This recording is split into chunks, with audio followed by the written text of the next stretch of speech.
Hey, and welcome to the first episode on my series about Firebase. Firebase, you say? Firebase as a whole? Yeah, Firebase as a whole. I feel like it didn't really make sense for me to break down Firebase services into its own little mini series.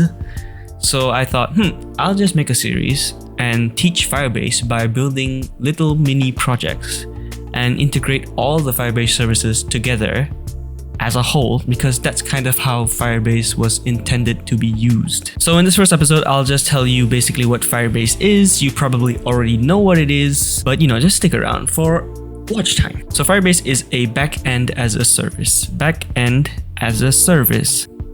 That's not what it is. In the past, before tools like Firebase, when you wanted to build a web app, you would have to build the backend by yourself. You would need to set up a database, write some APIs, set up a storage bucket, blah, blah, blah, blah, blah. Now, Firebase simplifies all that and gives you the most commonly used tools as a service.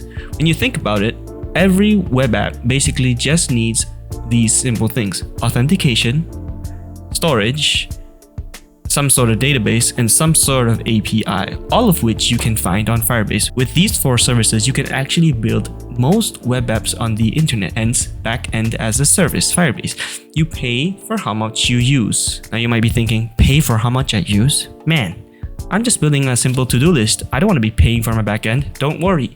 Firebase has a very, very generous free tier, and it's unlikely that you'll break the free tier.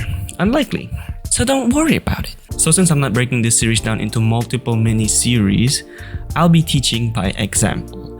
I'll be making maybe a to-do list app, maybe a finance tracker app, maybe, I don't know, I'm still thinking about it. I feel like that's the best way to learn. If I were to teach you authentication, right?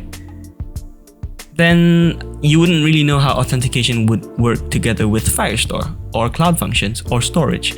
They kind of all work together. So by building a to-do list which uses authentication, the database, and also Cloud Functions, you'll be able to see, oh, okay, this is how a typical Firebase backend would look like. That basically concludes the first episode. That was quick, wasn't as hard as I thought. In the next episode, I'll teach you how to set up Firebase on the console and also on your front end. For the front end, I'll be using React, but you could use Vue if you're really familiar. Also, I forgot to mention, if you're here, I assume that you're familiar with React and TypeScript. If you don't know TypeScript, go learn TypeScript. TypeScript is really important, but that's another video entirely. Thank you, see you in the next video.